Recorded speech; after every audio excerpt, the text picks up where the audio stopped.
Human biology যাকে বলা হয়, এই শরীরকে যে সুন্দর করে আল্লাহ পাক তৈরি করলেন বলে শেষ করা যাবে না কত সুন্দর করে আল্লাহ পাক বানিয়েছেন। আপনার মাথার ভিতরে সেল তৈরি করা হলো, ব্রেন তৈরি করা হলো। এই ব্রেনটা শুকনা জায়গায় রাখা হয় নাই। শুকনা জায়গার মধ্যে ব্রেনটা যদি থাকতো, নড়াচড়া করে আপনার ব্রেনের যে টেকনোলজি আল্লাহ পাক ইউজ করেছেন সেটা অসুবিধাগ্রস্ত হতো। এই জন্য ক্রিম যেভাবে পানির মধ্যে ভাসা থাকে, পানির মধ্যে ভাসমান ক্রিম মাখন যেভাবে রাখা হয়, সামান্য পানির মতো করে এর ভিতরে ব্রেনটাকে রাখা হয়েছে। এই ব্রেনের ভিতরে, ব্রেন হচ্ছে পৃথিবীতে কম্পিউটার, আজকের পৃথিবীর শ্রেষ্ঠ আবিষ্কার। কিন্তু মানুষের মাথায় যে কম্পিউটার আল্লাহ পাক দান করেছেন, এই কম্পিউটারের সামনে দুনিয়ার কম্পিউটার এতিম। এবার লন্ডন গিয়েছিলাম, প্রত্যেক বছর 1.5 মাস 2 মাস সময় পাই, কিন্তু আপনারা দোয়া করেছেন এখন পার্লামেন্টে সময় দিতে হয় বেশি।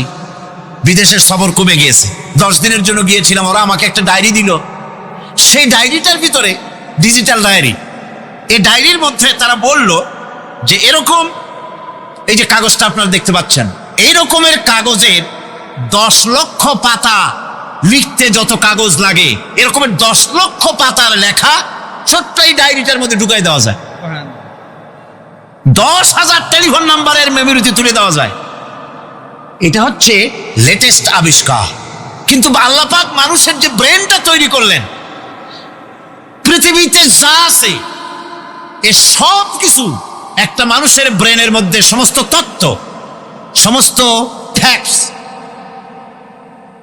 ফ্যাক্টস মানুষের মেমোরির ভিতরে ঢুকাবার পরেও আরো লক্ষ লক্ষ জায়গা বাকি থেকে যাবে, শূন্য থেকে যাবে, যা পূরণ হওয়ার নয়। এত বিশাল মেমোরি আল্লাহ পাক তার মানুষের মাথার মধ্যে তৈরি করে দিয়েছেন। সুবহানাল্লাহ বিহামদি। দেখুন অবস্থাটা কি। আল্লাহ তার মানুষকে কিভাবে, রব কাকে বলে, রব কারে বলে, সুবহানাল্লাহ বিহামদি। চোখের সামনে রাস্তা দিয়ে চলতে গিয়ে চোখের সামনে সাপ দেখলেন, চোখ দেখার কাজ করেছে। চোখ কি করেছে? দেখার কাজ করেছে। এখন কি করবেন? চোখ কিন্তু দেখে বসে থাকে নাই, চোখ দেখা মাত্রই ট্রান্সমিট করেছে ব্রেনকে। ব্রেন সাথে সাথে অ্যাকশন নিতে বলেছে হাতকে আর পাওকে। হাতে লাঠি থাকলে পিটাও, লাঠি না থাকলে পাকে বলেছে দৌড় মারো। এই যে সাপ দেখলো, চোখ এটাকে পাঠাই দিল ব্রেনকে, ব্রেন পাঠাই দিল অ্যাকশনে হাতে আর পায়ে। এতে কিন্তু 1 সেকেন্ড সময় লাগে নাই। 1 সেকেন্ডের কয়েক লক্ষ ভাগের 1 ভাগের ভিতরেই মানুষ অ্যাকশনে এসে গিয়েছে। সুবহানাল্লাহ। এর নাম হচ্ছে রব। এর নাম কি? তার অফুরন্ত সৃষ্টি। মানুষের হার্ট তৈরি করেছেন, চোখ তৈরি করেছেন। চোখে কিন্তু আমরা নেগেটিভ দেখি। চোখে আমরা কি দেখি? নেগেটিভ দেখি। এই নেগেটিভটা চোখ ক্যাচ করে ব্রেনের ভিতর থেকে পজিটিভ হয়ে কে বের করে দেয়? সুবহানাল্লাহ বিহামদি। কানে অসংখ্য শব্দ শুনি, কিন্তু কোনো শব্দ তো জড়ায় যায় না। অসংখ্য শব্দ আমরা শুনি। যেমন রেডিও ঘুরাচ্ছেন, 9 ব্যান্ড রেডিও অথবা এর থেকেও বেশি ব্যান্ডওয়ালা রেডিও। আপনি যখন ঘুরাচ্ছেন কোনো সেন্টার ধরার জন্য, অনেক সময় 4-5টা সেন্টার জড়ায় যায় না? জড়ায় কিনা? 4-5টা সেন্টার জড়ায় যায়, সর্বনাশ হয়ে যায়। কোনটা থেকে কোনটা শুনবেন? তো এইরকম করে আপনার কানের ভিতরে শব্দগুলি সব জড়াইয়া পাকাইয়া আপনার কানের মধ্যে একটা বিশ্রী আওয়াজ সৃষ্টি করে দিতে পারত। কে? স্তরে স্তরে শব্দগুলিকে শোনার ব্যবস্থা করেছে। আপনার জিহ্বার ভিতরে হাজার রকমের স্বাদ গ্রহণ করার জন্য একটা জিহ্বায় এতগুলি টেস্ট নেওয়ার ক্ষমতা কে তৈরি করে দিলেন? আল্লাহ রাব্বুল আলামিন। সুবহানাল্লাহ বিহামদি। তিনি হচ্ছেন রব, যিনি মানুষের প্রতিপালন সৃষ্টি করেন এবং প্রতিপালন করেন, এমনি ছেড়ে দেন না। এরপরে মানুষের সব প্রয়োজন তিনি মিটিয়েছেন। মানুষের জীবন ধারণের জন্য সব থেকে বড় প্রয়োজন পানি। সবচেয়ে বড় প্রয়োজন কি? পানি। জোরে কোন কি? পানি। জীবনের জন্য পানি এবং আর্দ্রতা, এই দুটি জিনিস অপরিহার্য। এছাড়া জীবন বাঁচবে না। আমরা দেখতে পাই সমুদ্র ভরা পানি মজুদ আছে। লক্ষ্য করেন, সমুদ্র ভরা পানি মজুদ আছে, নদী খাল বিল ভরা পানি মজুদ আছে। কিন্তু এটাই তো যথেষ্ট নয়। রব হচ্ছেন তিনি, যিনি এই বিশাল বিশাল পানির মজুদ থেকে বাতাসকে যিনি বলেন, যিনি প্রতিনিয়ত বাষ্পীয় আকারে পানিগুলিকে সমুদ্র থেকে উত্থিত করেন, পানিগুলিকে উত্থিত করেন মহাকাশী। আল্লাহ পাক বলেন, আল্লাহুল্লাযী আরসালার রিয়াহা ফাতুসিরু সাহাবা। বাষ্প হয়ে পানিগুলি আকাশে উত্থিত হয় এবং মহাকাশে যাওয়ার পর এই পানিগুলি, লবণাক্ত পানিগুলি আল্লাহর মেশিনে সেগুলি মিষ্টি হয়ে যায়। জোরে কোন সুবহানাল্লাহ। পানিগুলি মিষ্টি হয়ে গেল। ওই মিষ্টি পানি আল্লাহ রাব্বুল আলামিন নাজিল করে দিলেন। এবার বৃষ্টি কণা কণা হয়ে পড়লো, ফোঁটা ফোঁটা বৃষ্টি। আল্লাহ খুঁজে দেখলেন বৃষ্টির ফোঁটাগুলি পৃথিবীর প্রতিটি কণা তালাশ করে তৃষ্ণার্ত কণাগুলিকে আল্লাহ পাক ভিজায় দিলেন। সেই জন্য তার নাম হলো রব। তিনি হচ্ছেন রব, প্রয়োজন মিটান। পানি সবচেয়ে প্রয়োজন বেশি, সেই পানি আল্লাহ পাক এভাবে সরবরাহ করলেন। জমিনের চারিদিকে নদী নালা রেখেছেন, জমিনকে আর্দ্র করেছেন, জমিনের ভিতরের পানি মিষ্টি করেছেন। টিউবওয়েল মারলে পরে, পাম্প করলে পরে ভিতর থেকে মিঠা পানি আল্লাহ পাক বের করে দেন। সুবহানাল্লাহ। এই মিষ্টি পানির ব্যবস্থা করেছেন। এরপরে তিনি ওই আল্লাহ পাক মিষ্টি পানির ব্যবস্থা করে বৃষ্টির মাধ্যমে পৃথিবীতে ফসল উৎপাদনের ব্যবস্থা করে দিলেন। পাক কোরআনে কারীমের মধ্যে বলেছেন, ওয়াজআলনা মিনাল মাই কুল্লা শাইইন হাই। পানি দ্বারাই আমি সব বস্তুকে সজীব রাখি। বৈশিষ্ট্যের দিক থেকে পানির রয়েছে অনেক গুণ, আশ্চর্য গুণ। পৃথিবীর ৭৫% হচ্ছে পানি। আকাশ থেকে অর্থাৎ চাঁদ থেকে যখন চাঁদে ভ্রমণকারীরা যখন ছবি তুলেছে, তো সেই ছবিতে ব্লু রং এসেছে বেশি, সবুজ এসেছে কম। সবুজ হলো গাছপালা, আর ব্লু হচ্ছে পানি। সমুদ্রের পানির রং হচ্ছে নীল। মানুষের শরীরের ভিতরে ৬০% পানি, গাছের মধ্যে রয়েছে পানি। পানি ছাড়া পৃথিবীর বাঁচার কোনো পথ নাই। আবার দেখেন, প্রচন্ড শীতের কারণে, ঠান্ডার কারণে যেসব এলাকায় তাপমাত্রা হিমাঙ্কের নিচে এসে যায়, সেই সব দেশে সমুদ্রের পানি আর দরিয়ার পানিগুলি বরফ হয়ে যায়। এই বরফ যখন হতে থাকে, তখন পানি তার নিজের তাপকে নিচের দিকে ছুটতে থাকে। উপরের তাপ বরফ হয়ে যায় ঠান্ডা, আর নিচে তাপ বিচ্ছুরিত করে দিয়ে পানির ভিতরে যত জলজ প্রাণী আছে আর উদ্ভিদ আছে, সবগুলিকে বাঁচায় রাখার ব্যবস্থা আল্লাহ রাব্বুল আলামিন এভাবে করে থাকে।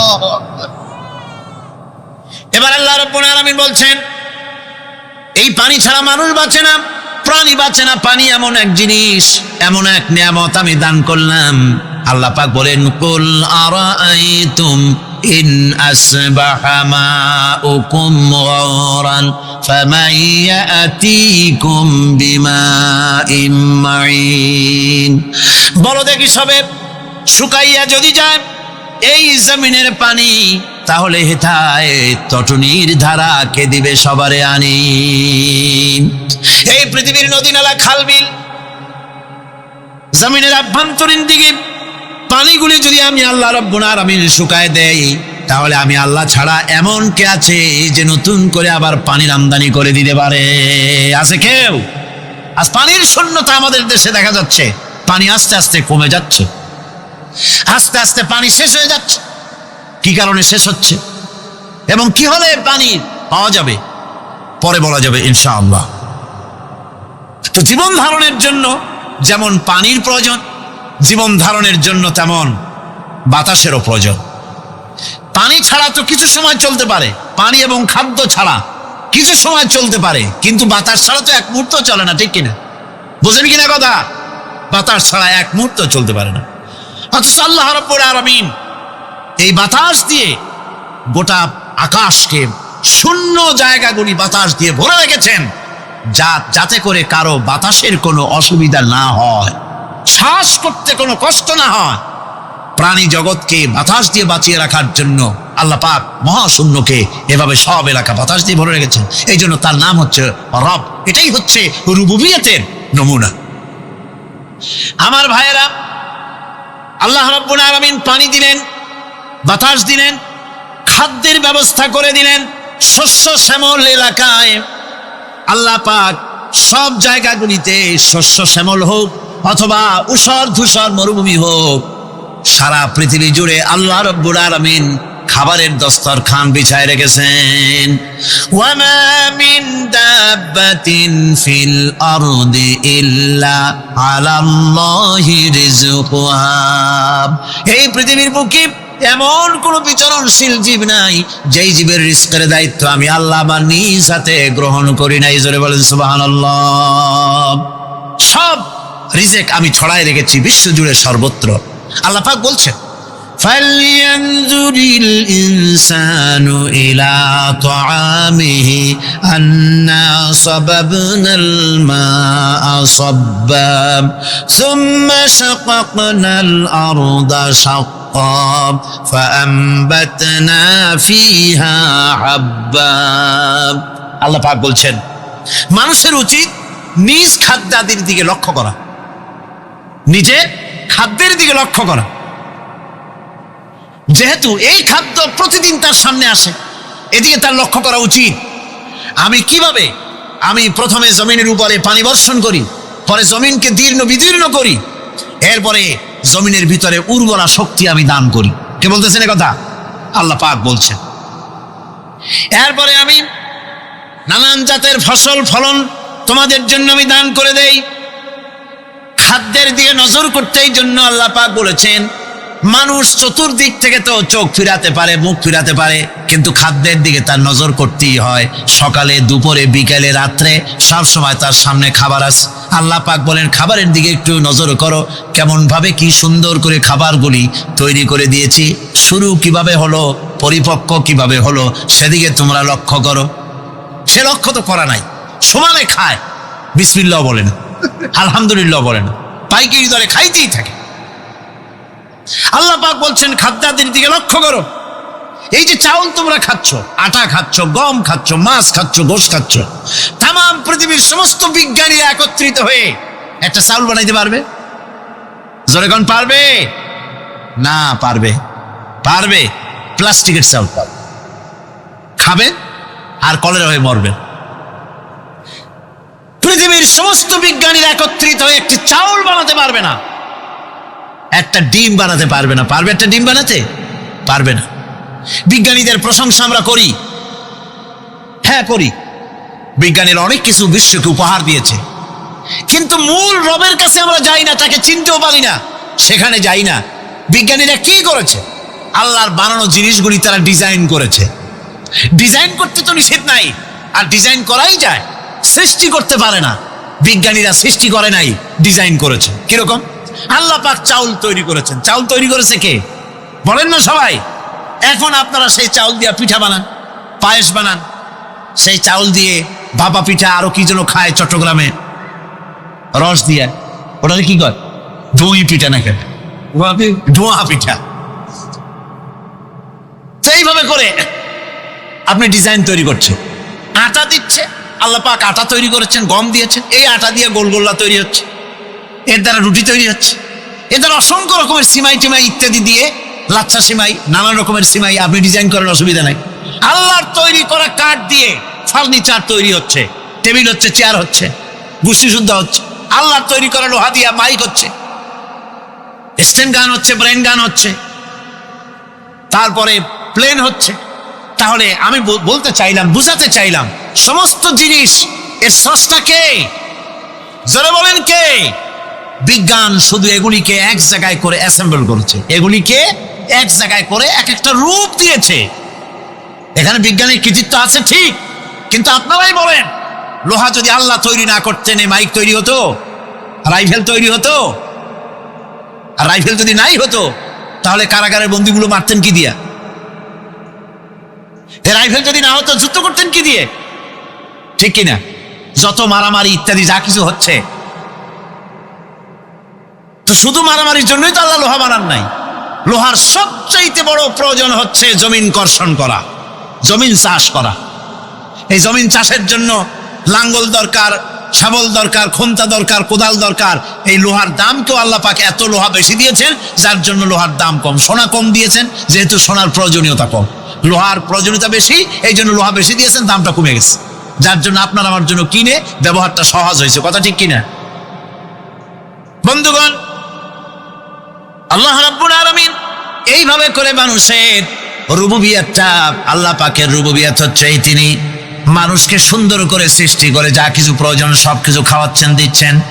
সে আল্লাহ পাক প্রশ্ন করছেন, কুল মান ইয়ারযুকুকুম মিনাস সামাই ওয়াল আরদ আম্মান ইয়ামলিকুস সামআ ওয়াল আবসারা ওয়া মান ইয়াখরুজুল হাইয়্যা মিনাল মাইয়িতি ওয়া ইউখরিজুল মাইয়িতা মিনাল হাইয়্য। আকাশের প্রশস্ত বুক থেকে এবং জমিনের এই প্রশস্ত বুক থেকে কে রিজিক, তোমাদের খাদ্যকে উৎপাদন করে? কে নির্জীব থেকে সজীবকে বের করেন? আর কে সজীবকে নির্জীবে পরিণত করেন? তিনি কে? তিনি হচ্ছেন আল্লাহ পাক। আল্লাহ পাক বলছেন, এই প্রশ্ন যদি তাদেরকে করা হয় তো তারা কি বলবে? আল্লাহ পাক বলেন, وَمَنْ يُدَبِّرُ الْأَمْرَ فَسَيَقُولُونَ اللَّهُ فَقُلْ أَفَلَا تَتَّقُونَ। হে নবী, এদেরকে প্রশ্ন করুন।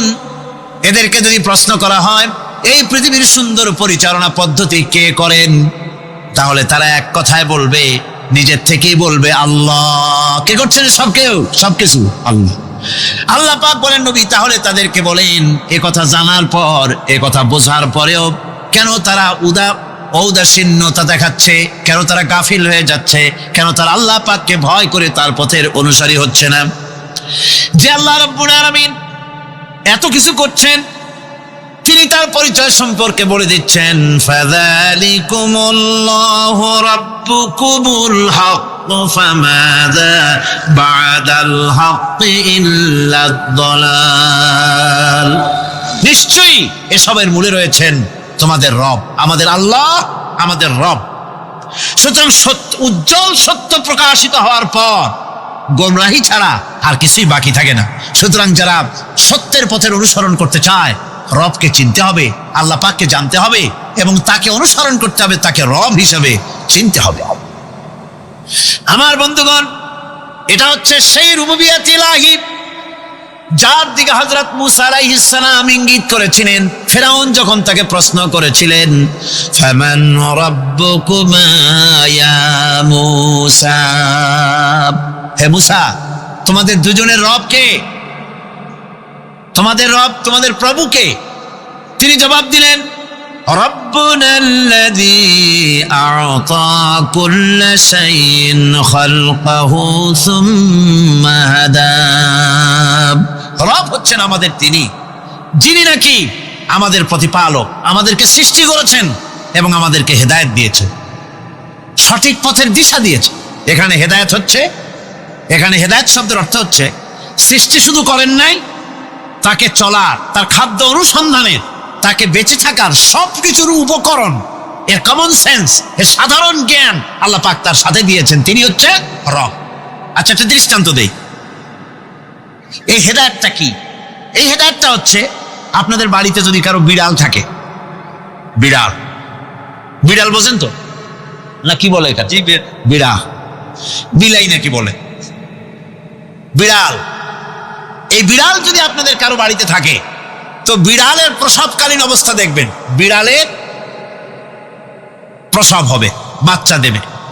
বিড়াল তখন ঘরের মধ্যে পেরেশান হয়ে ঘুরতে থাকে, একটা নিরাপদ জায়গা খোঁজে, একটা নিরাপদ জায়গা খোঁজে।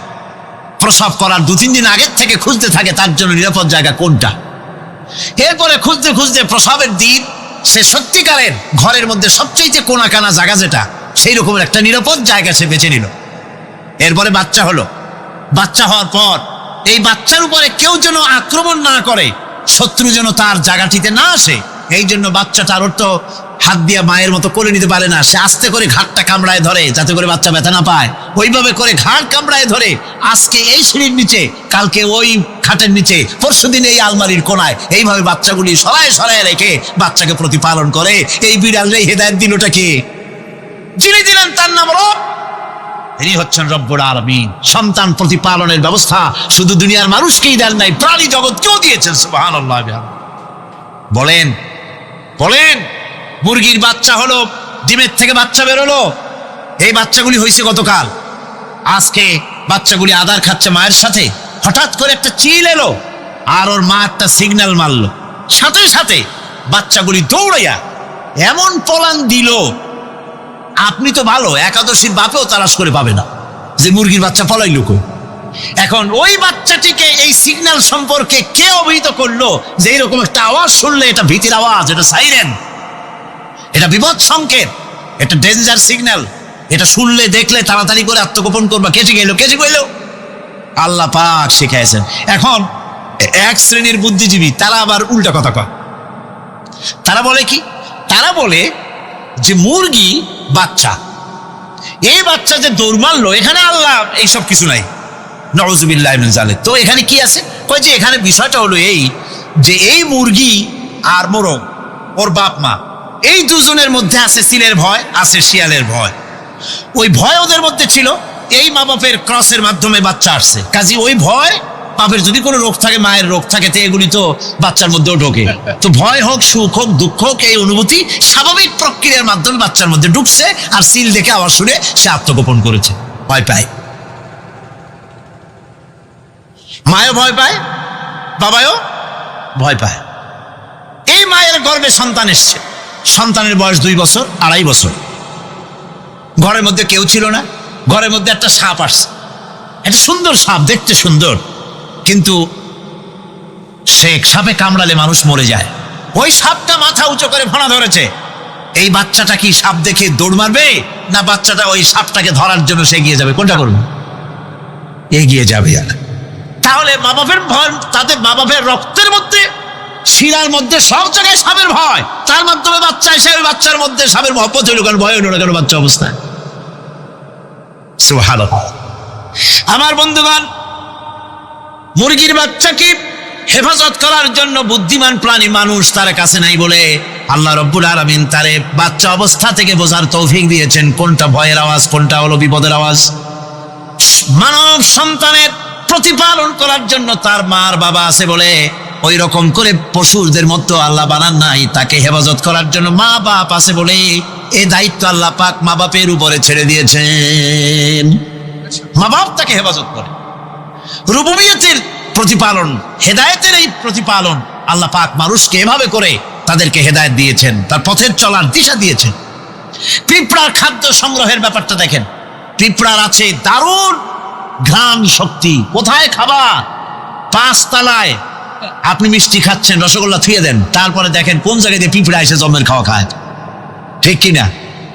দেখেন তার কত তীব্র ঘ্রাণ শক্তি, সেখানে চলে যাচ্ছে। তাকে হেদায়েত দেওয়া হয়েছে, তাকে ঘ্রাণ শক্তি দেওয়া হয়েছে। চিল, শকুন, ঈগল কোথায় থাকে বুঝেন না? মহাশূন্যে 3 থেকে 3.5 মাইল উপরে শকুন, বাজ, ঈগল উঠতে থাকে। খাবে কি? ওখানে তো তার খাবার ছড়ানো নেই। আল্লাহ হচ্ছেন এমন রব, আমাদের স্রষ্টা হচ্ছেন এমন রব, যিনি ওই চিল, বাজ আর শকুন মহাশূন্যে যেগুলি উড়ে বেড়ায়, ওদেরকে আল্লাহ পাক এমন তীব্র দৃষ্টি শক্তি দান করেছেন, 3 মাইল উপর থেকেও ছাগল মুরগি মরা দেখলে ওখান থেকে এসে ঝাঁপায়ে পড়ে তা খেতে পারবে। তাকে দেওয়া হচ্ছে দৃষ্টিশক্তি। এরকম করে যার যা প্রয়োজন, সমস্ত প্রয়োজনগুলি আল্লাহ মিটাচ্ছেন। এরই নাম হচ্ছে রুবুবিয়তে ইলাহি। এটাই হচ্ছে আল্লাহ পাক রব, এটা তার অসংখ্য প্রমাণ। সেই জন্য আল্লাহ পাক বলেন আলহামদুলিল্লাহি রাব্বিল আলামিন। পড়েন সবাই, আলহামদুলিল্লাহি রাব্বিল আলামিন। সমস্ত প্রশংসা হচ্ছে আল্লাহ পাকের জন্য। কোন আল্লাহ? প্রথমে তো আল্লাহ বললাম, তারপর বললাম রব, এখন বলা হচ্ছে কোন রব? যিনি আলামিন, রব্বিল আলামিন, যিনি সমস্ত জাহানের রব। তাহলে বোঝা যাচ্ছে রব, জগৎ একটা না। জগৎ, কথা বুঝতেছেন আমার? জগৎ একটা নয়, অসংখ্য জগৎ আছে, বহুমাত্রিক জগতের কথা এখানে আল্লাহ পাক বলছে। আমি এই জন্য বলি যে কোরআন হচ্ছে বিজ্ঞানের উৎস। কোরআন বিজ্ঞানের কি? বিজ্ঞানের আবিষ্কার যত বাড়বে, বিজ্ঞান চিরটা কাল কোরআনের কাছে ভিক্ষার হাত দিয়ে এতিমের মতো দাঁড়ায় থাকবে কিয়ামত পর্যন্ত। আজ পৃথিবীর বিজ্ঞানীরা বলছে জগৎ সম্পর্কে, আমরা মনে করছি পৃথিবীটাকে, আমাদের কাছে তো জগৎ দুইটা। কয়টা জগৎ? একটা জগৎ হলো এইটা, ইহজগৎ আর পরজগৎ, এছাড়া আর কিছু জানি না। এই দুইটাই জগৎ আমাদের কাছে। এখন দেখেন বিজ্ঞানীরা কি বলছে। বিজ্ঞানীরা বলছেন সৌরজগতে শুধু আমাদের সৌরজগৎটাই শেষ না, অসংখ্য সৌরজগৎ আছে মহাশূন্যে, অসংখ্য সৌরজগৎ। পৃথিবীর প্রতি 4 বিলিয়ন মানুষ যদি এক একটা সৌরজগৎ দখল করে,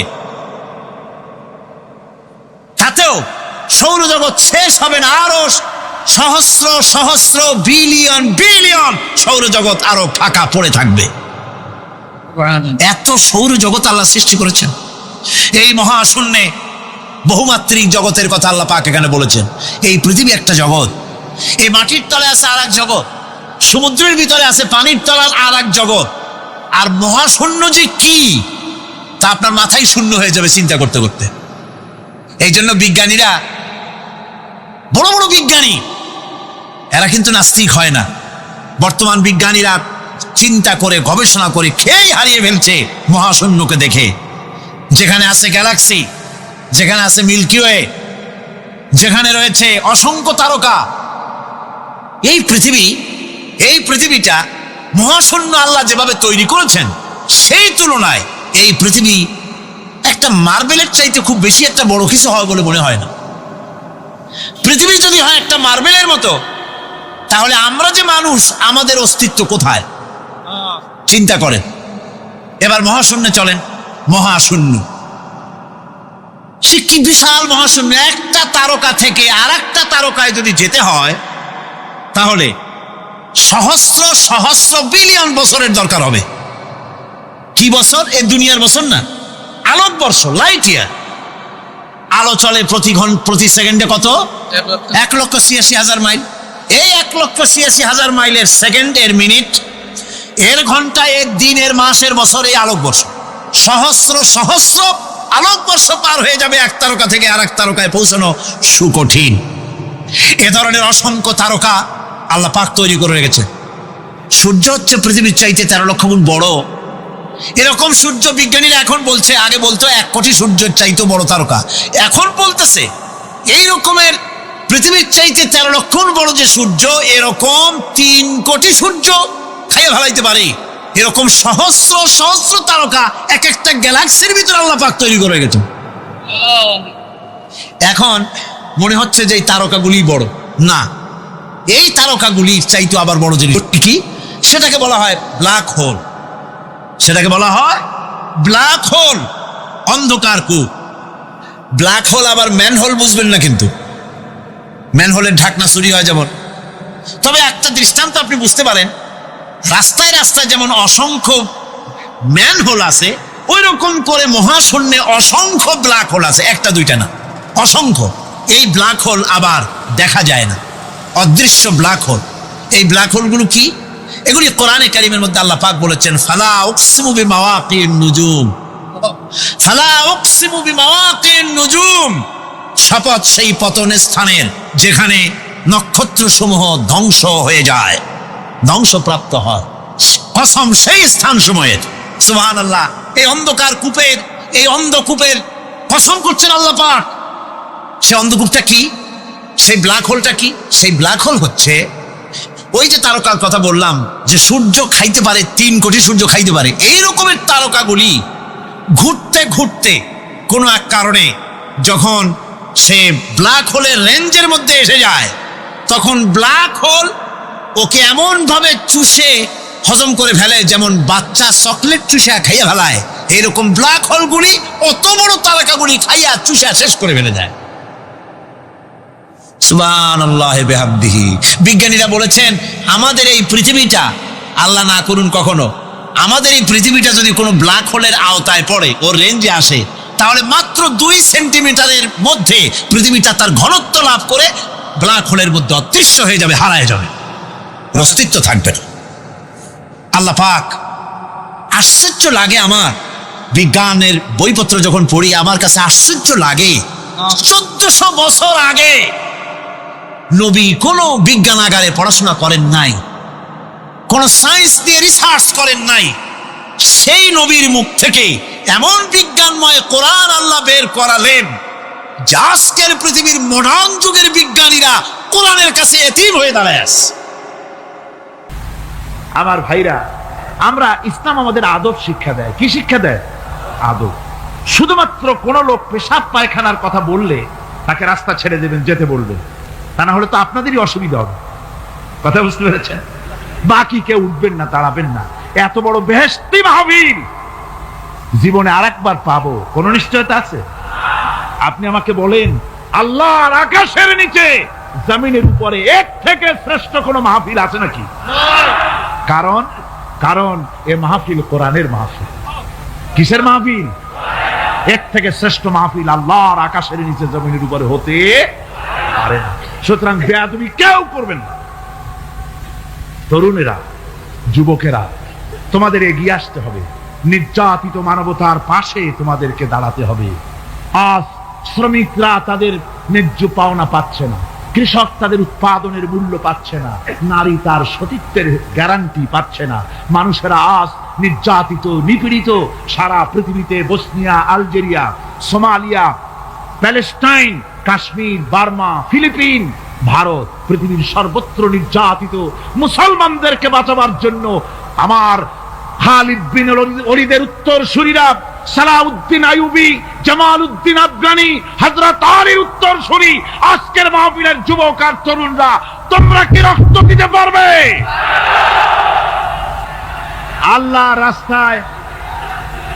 আল্লাহর রাস্তায় রক্ত দিলে তার অবস্থা কি হবে শোনো।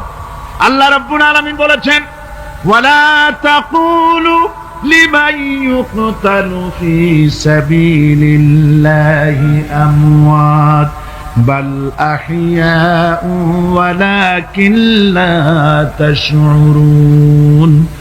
আল্লাহ রাব্বুল আলামিন বলেন, আমার রাস্তায় যারা নিহত হয়েছে, আমার রাস্তায় যারা জীবন দিল, ওরা মরে গেছে এই কথা তোমরা বলো না।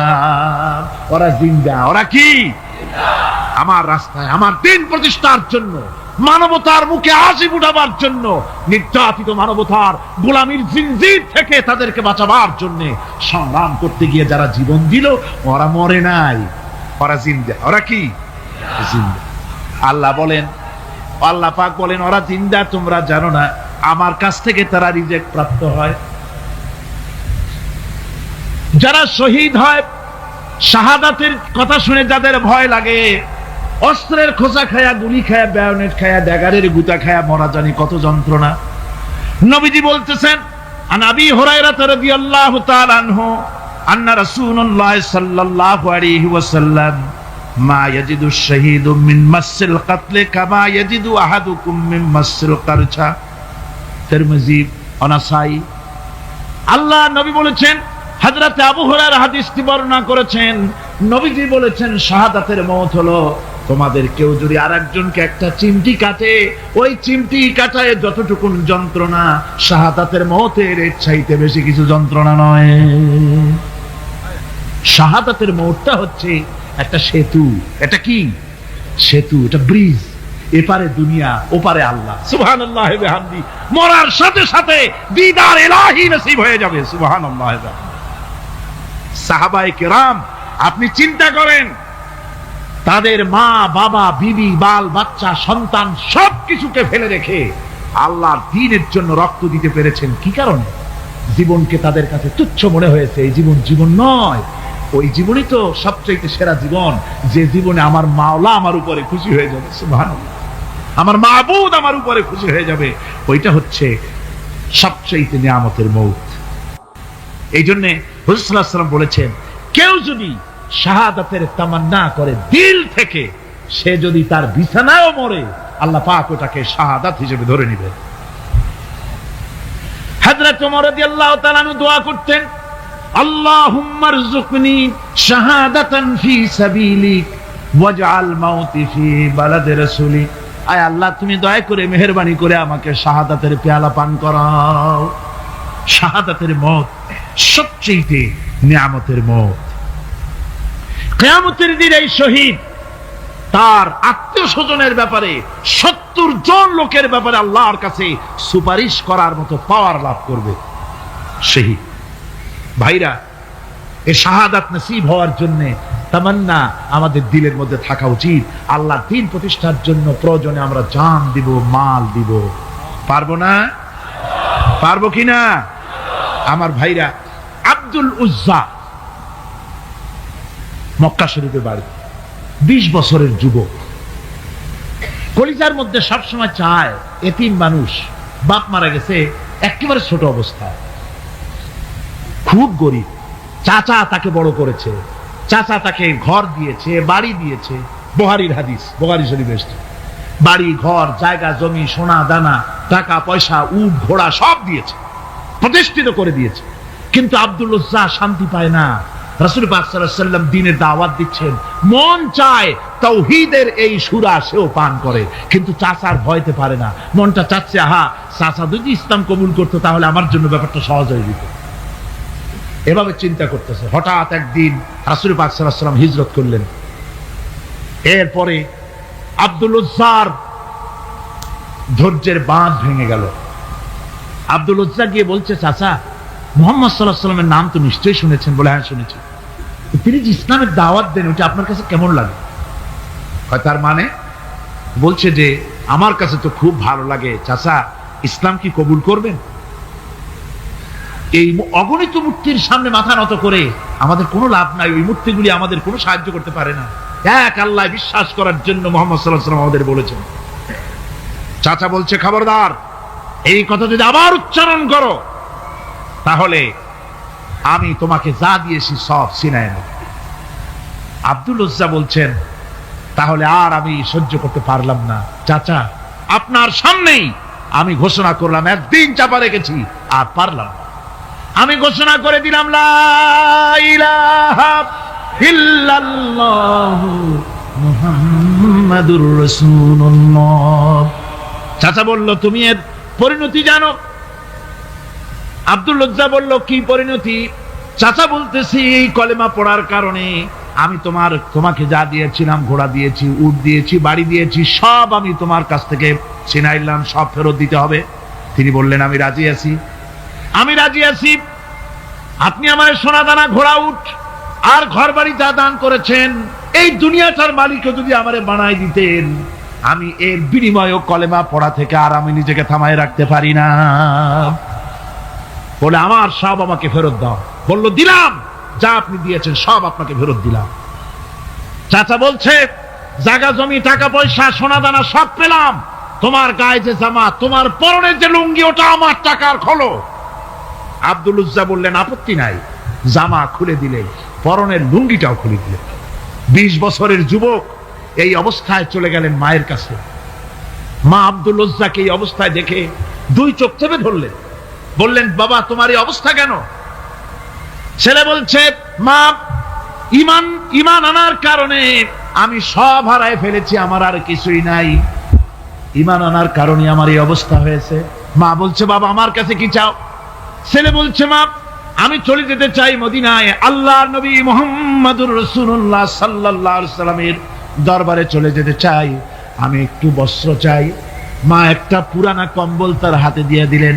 আব্দুল উজ্জা কম্বলটাকে ছিঁড়ে এক টুকরা কোন রকম হাঁটুর উপরে জড়ায় নিলেন, আর এক টুকরা গায়ে দিয়ে নিলেন। আব্দুল উজ্জা আবার বহু কষ্ট করে মরুভূমি পাড়ি দিয়ে মদিনা মুনাওয়ারায় চলে গিয়ে বাবি জিবরিল থেকে ঢুকে আসহাবে সুফফার চবুতরার সামনে বসে আছেন, ছেঁড়া কম্বল পরা। এবার বিশ্ব নবী, দুনিয়া আখিরাতের বাদশা জনাবে মুহাম্মদ রাসূলুল্লাহ সাল্লাল্লাহু আলাইহি ওয়াসাল্লাম যখন মসজিদের নিজের ঘরের থেকে দরজা খুলে বেরিয়েছেন, দেখেন এক যুবক বসা, একটা আধাটা কম্বল পরা, হাঁটুর উপরে কোন রকম করে রানটা, লজ্জাস্থানটা ঢাকার, গায়ে একটা ছেঁড়া কম্বল। তার এই অবস্থা দেখে হুজুর জিজ্ঞেস করেন, তুমি কে? যুবক বলছে, আমি আব্দুল উজ্জা। ইসলাম কবুল করার জন্য আমার সব ছিল, আমি কম ধনী ছিলাম না, আমার চাচা সব নিয়ে গেছে, সিনায় রেখেছে, আমার লুঙ্গিটাও দেয় নাই। ঘটনা সব তিনি খুলে খুলে বললেন। হুজুর বললেন, তোমার নাম আব্দুল উজ্জা নয়, তোমার নাম আব্দুল্লাহ। আব্দুল্লাহ জুলবাজাদাইন তার নাম।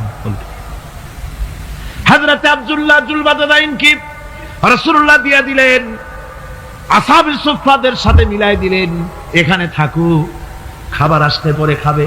তাদের সব সময় খাবার থাকতো না। আসহাবে সুফফায় তারা থাকতেন যাদের ঘর নাই, বাড়ি নাই, থাকার জায়গা নাই। ক্ষুধার জ্বালায় যখন তারা অতিষ্ঠ হয়ে যেতেন, নবীজি ঘরের থেকে তাহাজ্জুদের জন্য যখন বেরোতেন, ক্ষুধার্ত সাহাবীরা রাসূলের চেহারা দেখার সঙ্গে সঙ্গে ক্ষুধা নিবৃত হয়ে যেত।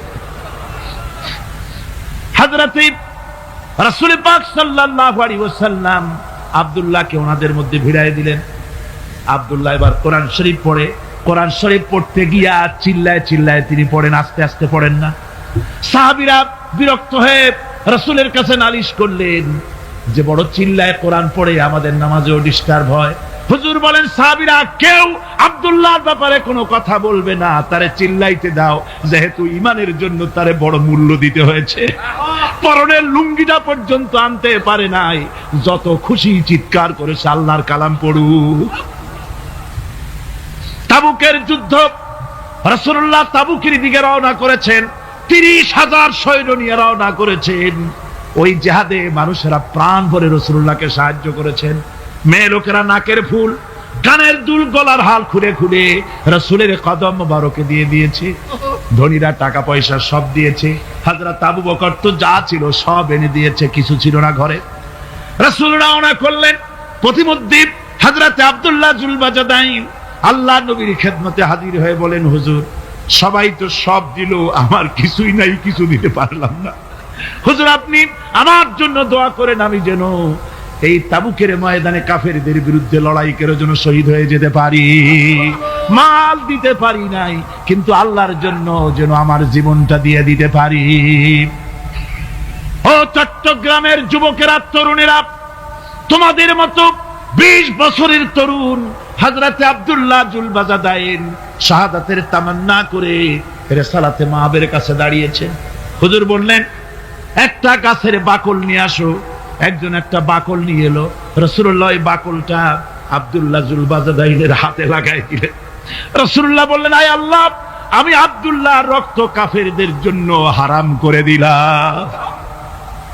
হযরত আব্দুল্লাহ বলছেন, ইয়া রাসূলুল্লাহ, আমি চাইছিলাম শহীদ হব, আর আপনি আমার রক্তটা হারাম করে দিলেন কাফেরদের জন্য।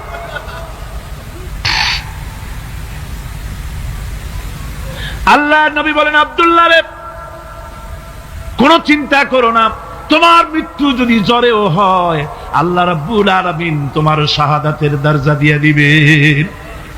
তাবুকের প্রান্তরে চলে গেলেন। কয়েকদিন ওই তাবুকের ময়দানে থাকায় রাসূলের কাছে খবর এলো আব্দুল্লাহ মারাত্মক জ্বরে আক্রান্ত হয়ে ইন্তেকাল করেছেন। রাসূলুল্লাহ বললেন, আমি জানাজা পড়াবো। হযরতে আব্দুল্লাহর জানাজা হলো গভীর রাত। কবরের ভিতরে একজন দাঁড়ায়া লাশ ধরার জন্য একজন কবরের ভিতরে দাঁড়িয়েছে। 2 জন লোকে লাশ নিয়ে আসতেছে। হযরতে বেলাল আলো উঁচু করে দাঁড়ায় ধরে আছে। অন্ধকার রাত, কবরের ভিতরে একজন দাঁড়ানো, লাশ নিয়ে এসেছে 2 জনে। কবরের ভিতরে যিনি দাঁড়ানো তিনি বলছেন, এই লাশকে তোমাদের ভাইকে আদবের সাথে কবরে রাখো। কবরের মধ্যে যিনি দাঁড়ানো তিনি আর কেউ নয়, বিশ্বনবী মুহাম্মদুর রাসূলুল্লাহ সাল্লাল্লাহু আলাইহি ওয়াসাল্লাম। হযরত রাসূলুল্লাহ বলতেছেন, আবু বকর, ওমর, তোমাদের ভাইকে আদবের সাথে কবরে রাখো, খবরদার বেয়াদবি করো না।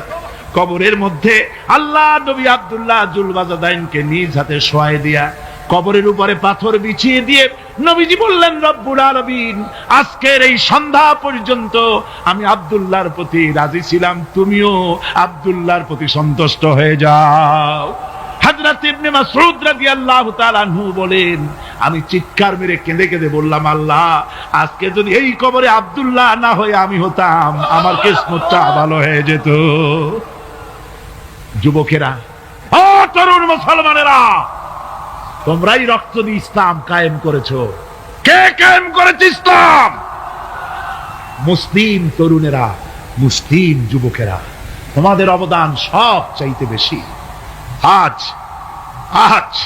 মুসলমান যুবকদের চরিত্র নাই, মদ, জুয়া, জেনা, ব্যভিচার করে করে সর্বনাশ করে দেওয়া হলো। সরকারি ভাবে, বেসরকারি ভাবে, বিভিন্ন ভাবে যুবকদেরকে মিসগাইড করার জন্য মদ দেওয়া হয়, টাকা দেওয়া হয়, অস্ত্র দেওয়া হয়, সব দিয়ে যুবকদের চরিত্র নষ্ট করা হচ্ছে। অথচ যুবক হচ্ছে একটা জাতির মেরুদণ্ড। জাতির কি মেরুদণ্ড? এই মেরুদণ্ডকে ঘুণে ধরেছে, এই মেরুদণ্ড নষ্ট করার ব্যবস্থা করা হয়েছে। আমার মুসলমান ভাইয়েরা, হাদিস থেকে শোনো, বদরের প্রান্তরে যুদ্ধ হবে, রাসূলুল্লাহ সাহাবায়ে কিরামদেরকে রেডি করেছেন। কিন্তু এই যুদ্ধটা বড় মারাত্মক, এই জিহাদ বড় মারাত্মক। জিহাদ হবে, চাচার বিরুদ্ধে ভাতিজা জিহাদ করবে, বাপের বিরুদ্ধে সন্তান অস্ত্র ধারণ করবে, ভাইয়ের বিরুদ্ধে ভাই অস্ত্র ধারণ করবে। কোন জায়গা? বদর। কোন জায়গায়? বদর। মক্কা থেকে যারা আসতেছে সব চাচা, ভাই, মামু, খালু, এরা আসতেছে। আপন আপন লোকের আপন লোকের বিরুদ্ধে অস্ত্র ধারণ করবে। এটা কি সহজ? কোন এটা কি সহজ? রাসূলুল্লাহ যুদ্ধের কথা মানুষকে বুঝাচ্ছেন, একটু ইতস্তত করছেন।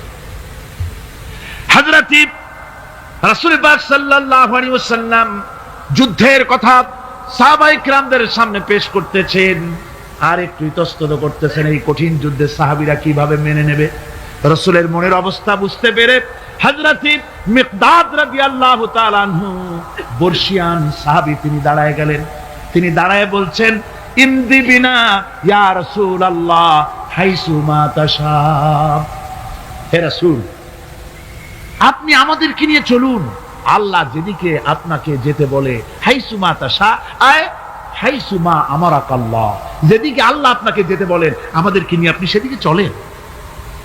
ইন্না লা নাকুলু লাকা কামা ক্বালা বানু ইসরাঈল লিমূসা আলাইহিস সালাম, ইযহাব আনতা ওয়া রাব্বুকা ফাকাতিলা ইন্না হাহুনা কাঈদুন।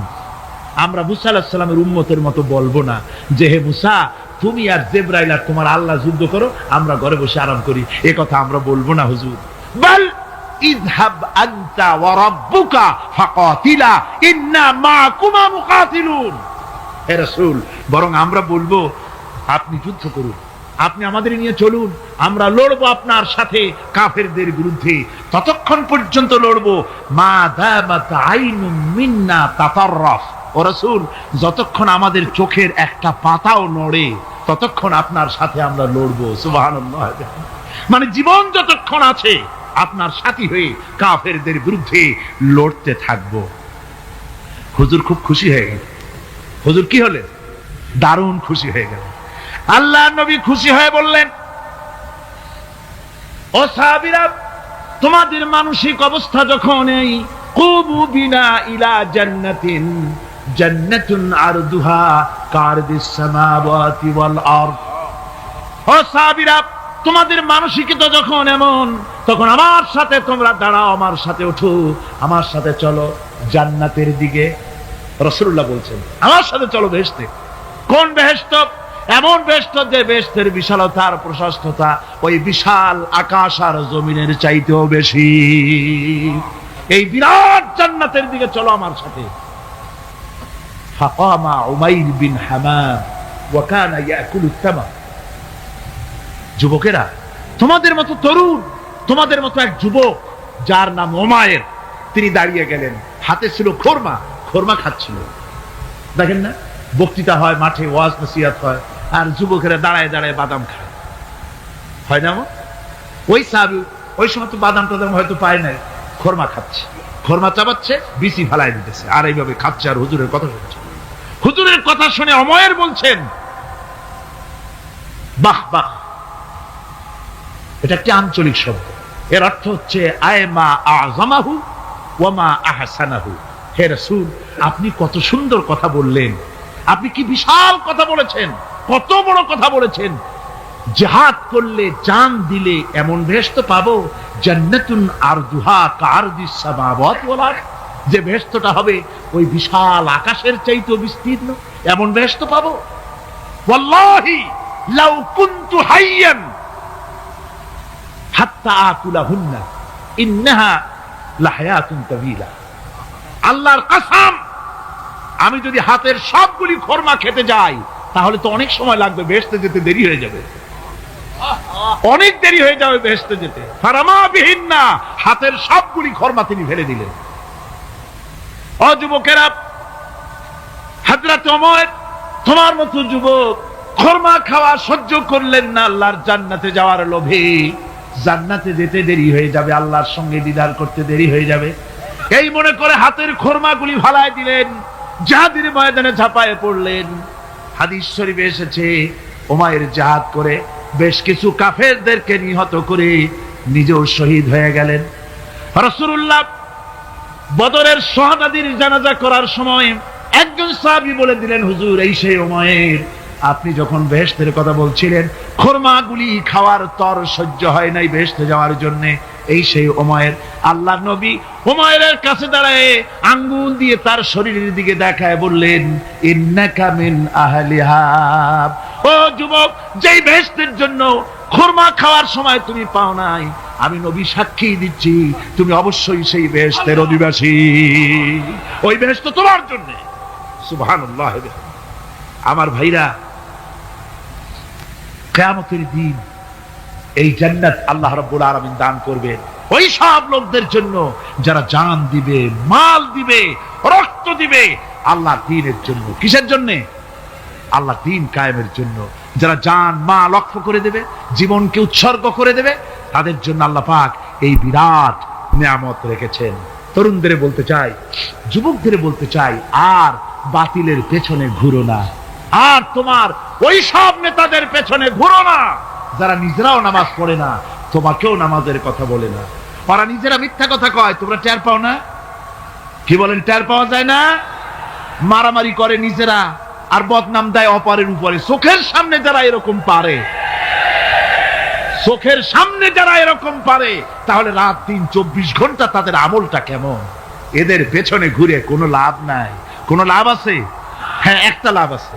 সেই লাভটা হচ্ছে টাটকা কিছু সুখ পেতে পারো, কিছু মদের টাকা, কিছু হোটেলের টাকা, কিছু পরের মেয়ে নিয়ে ঘোরার টাকা, কিছু ভ্রমণের টাকা, কিছু অস্ত্রপাতি, কিছু ত্রাস সৃষ্টি করা।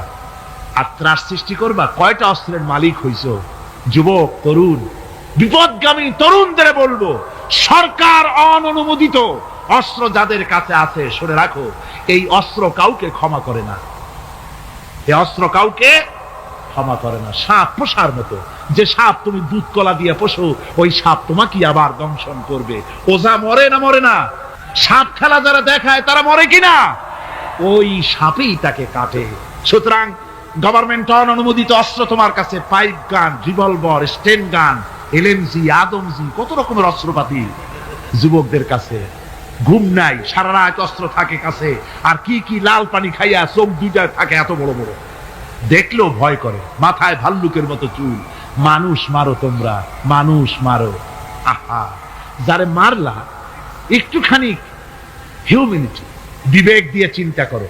যাকে মেরেছ ওই রাত্রে তার বাড়ির কাছে যাও, ওই রাত্রে গোপনে তার বাড়ির কাছে গিয়ে দেখো তার মা কিভাবে তার সন্তানের জন্য কাঁদতেছে, মায়ের কোলটা খালি হয়েছে বলে কিভাবে কাঁদতেছে, তার বাবা কিভাবে কাঁদতেছে, তার বউ থাকলে কিভাবে ছটফট করতেছে, তার কলিজার টুকরা সন্তান থাকলে কিভাবে আব্বা আব্বা বলে কাঁদতেছে। যারে গুলি করে মেরেছো, একবার বাড়ির কাছে গিয়ে কান পাচা শোনো। মনে রাখো যুবক, সন্ত্রাসীরা, শুনে রাখো, অস্ত্র দিয়া মানুষকে যারা মেরেছো, আল্লাহর কসম করে বলি, যেভাবে মেরেছো ওইভাবে তোমাকেও নিহত হতে হবে, কোনো সন্দেহ নাই। বাড়িতে গিয়ে ডায়েরিতে লিখে রাখো আমার কথা। থামুন, বাড়িতে গিয়ে ডায়েরিতে লিখে রাখুন, ডায়েরিতে লিখে রাখো, যদি তুমি কাউকে হত্যা করে তার বউকে যদি বিধবা বানায় থাকো, তোমার বউ বিধবা হবেই, কোনো সন্দেহ নাই। তুমি যদি কারো ছেলেকে এতিম বানায় থাকো, তোমার ছেলেকে আল্লাহ এতিম বানায় রাস্তায় ভিক্ষা করায় ছাড়বেন। তুমি যদি কারো বাপকে মাকে কাঁদায় থাকো, আল্লাহ রাব্বুল আলামিন তোমার মা বাপকে কাঁদাবেন। তুমি যদি বেয়নটের খোঁচা দিয়া, ড্যাগারের খোঁচা দিয়া একটা মানুষকে যদি বুক ফেড়ে থাকো, তোমার বুকটা ঝাঁঝরা করে দেওয়ার মতো অস্ত্র আল্লাহ তৈরি করে রেখেছে। বিশ্বাস করো, বিশ্বাস করো। অননুমোদিত অস্ত্র থানায় জমা দিয়ে দাও, মসজিদে ঢোকো, নামাজ পড়ো, চরিত্রবান হয়ে যাও। তোমাদের প্রতি আমার উদাত্ত দাওয়াত, আমার বুক ভরা দরদ। তোমাদের বিরুদ্ধে আমাদের কোনো বিদ্বেষ নাই, হিংসা নাই, আছে কলিজা বড় ধরদ।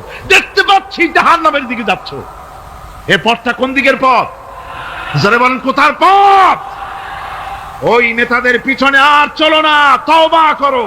ওই নেতাদের পিছনে আর যাবে না যারা তোমাদেরকে টাকা দেয় আর অস্ত্র দেয়, যারা তোমাদেরকে মদ দেয় আর নারী দেয়, ওদের পিছনে আর চলবে না। ওয়াদা করো। যুবকরা কি পারবে ওয়াদা করতে?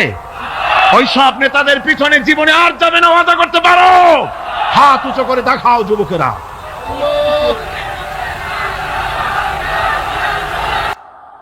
আল্লাহ পাক বলেন, আমি নূহ আলাইহিস সালামকে তার কওমের জন্য নবী করে পাঠালাম। আর নূহ আলাইহিস সালাম তার জাতিকে ডেকে বললেন, ও আমার জাতি, ও আমার সম্প্রদায়, এক আল্লাহর গোলামি করো। তিনি ছাড়া তোমাদের কোনো রব নাই, ইলাহ নাই, মাবুদ নাই। হুদ আলাইহিস সালাম সম্পর্কে আল্লাহ পাক বলছেন, ওয়াইলা আদিন আখাহুম হুদান قال يا قوم اعبدوا الله ما لكم من إله غيره। হুদকে আমি সামুদ জাতির জন্য, আমি সালেহ আলাইহিস সালামকে তার জাতির জন্য পাঠাইছি, হুদকে তার জাতির জন্য পাঠাইছি। এবং তারা সকলেই বলেছেন, হে আমার জাতি, এক আল্লাহর গোলামি করো, এক আল্লাহর দাসত্ব করো, আর কারো গোলামি করা যাবে না।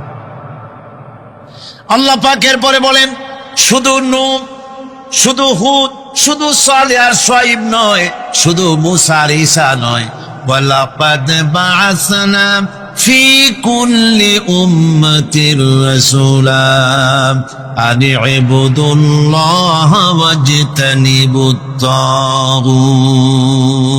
আমি প্রত্যেক জাতির জন্যই রাসূল প্রেরণ করেছি এবং সকলেই দাওয়াত দিয়েছেন, আন ইবুদুল্লাহ ওয়াজতানিবুত তাগুত, এক আল্লাহর গোলামি করো, এক আল্লাহর আনুগত্য করো, আর তাগুতকে বর্জন করো। তাগুত হচ্ছে সেই শক্তি যে শক্তি শুধু নিজেই আল্লাহর আইন অমান্য করে না, অন্যদেরকেও অমান্য করতে বাধ্য করে। তাকে কি বলা হয়? কোরআনে কারীম বলছি, ওয়ামা আরসালনা মিন ক্বাবলিকা মির রাসূলিন ইল্লা নূহি ইলাইহি আন্নাহু লা ইলাহা ইল্লা আনা ফা'বুদুন। আল্লাহ পাক বলছেন, হে নবী, তোমার পূর্বে এই পৃথিবীতে আমি যাদেরকে পাঠিয়েছি তাদের সকলের প্রতি আমি এই ওহী অবতীর্ণ করেছিলাম যে তারা তার জাতিকে বলবে, লা ইলাহা ইল্লা, লা ইলাহা ইল্লা আনা, আমি ছাড়া কোনো ইলাহ নাই, অর্থাৎ আল্লাহ ছাড়া কোনো ইলাহ নাই। এই কথাটা নবীরা সকল জাতির কাছে তারা বলবে, এই বলে ওহী নাজিল করেছে। এবং তারা বলবে একমাত্র আল্লাহ পাকের গোলামি, তার আনুগত্য জীবনের সকল ক্ষেত্রে করতে হবে, তিনি ছাড়া কোনো ইলাহ নাই, এটাকে বিশ্বাস করতে হবে।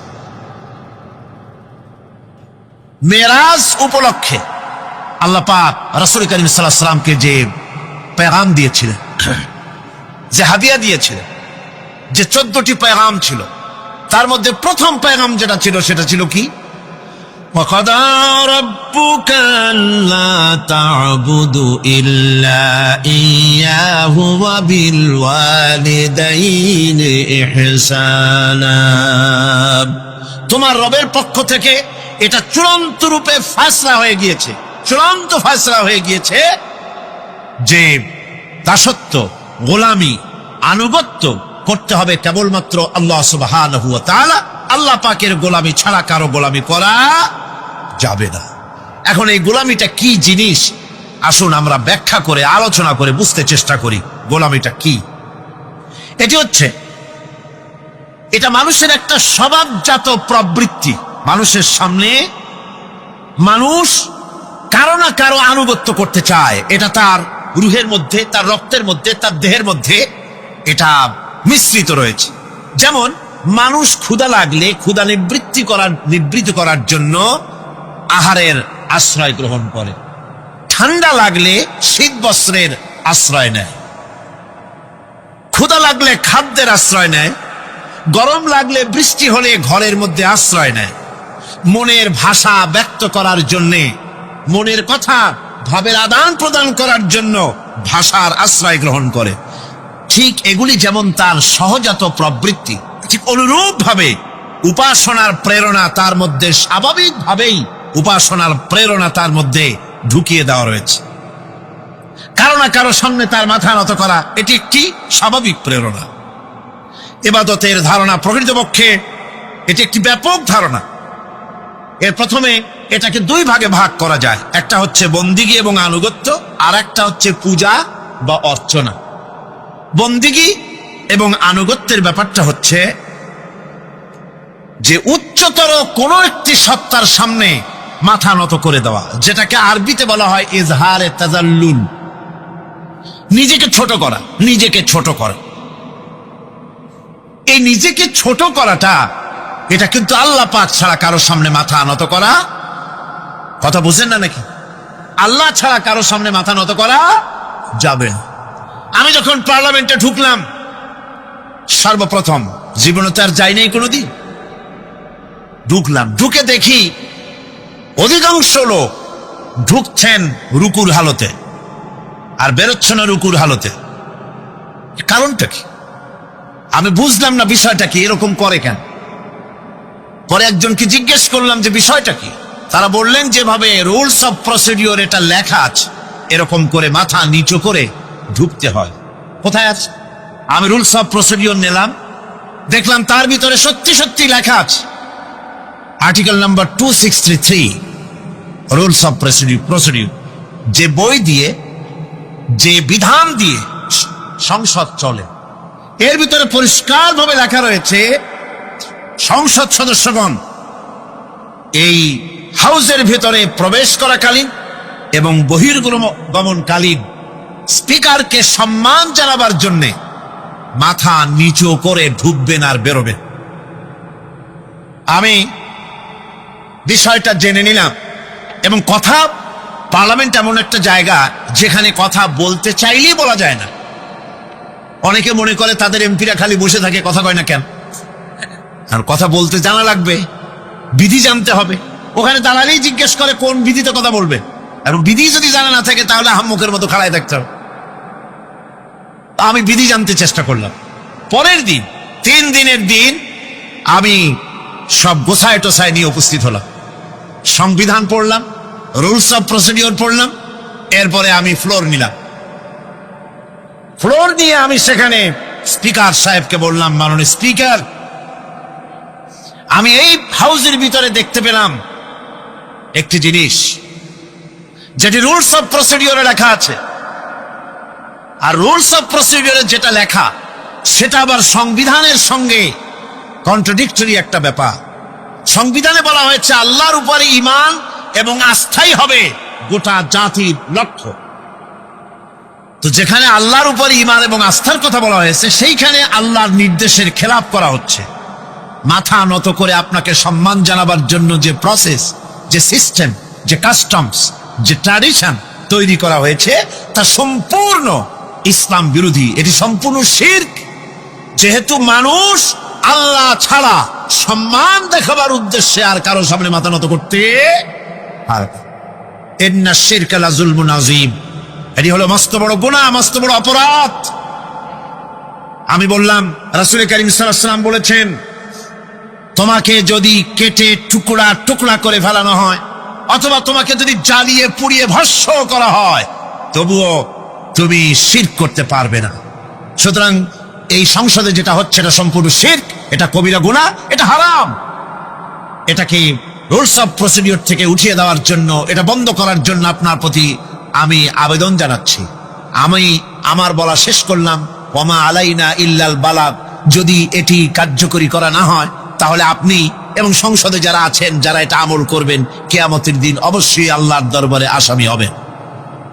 স্পিকার সাহেব, আমি অবাক হলাম, আমাদের সুশিক্ষিত স্পিকার, তিনি ডানে বায়ে কারো চেহারার দিকে তাকান নাই, কারো চোখের ইঙ্গিতে কথা বলার চেষ্টা করেননি। আমার বক্তব্য কোরআনের বক্তব্য, কথা তো আমার না, কথা কোরআনের। কোরআনের বক্তব্য তার হৃদয় স্পর্শ করেছে।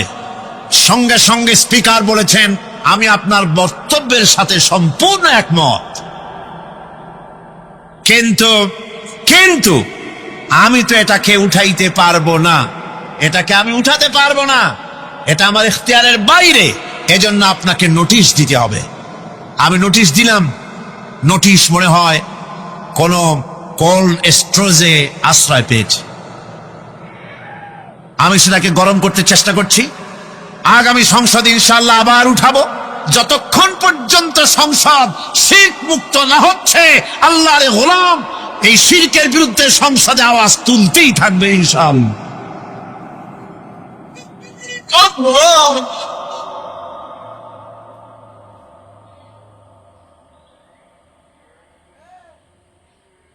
সুতরাং আজ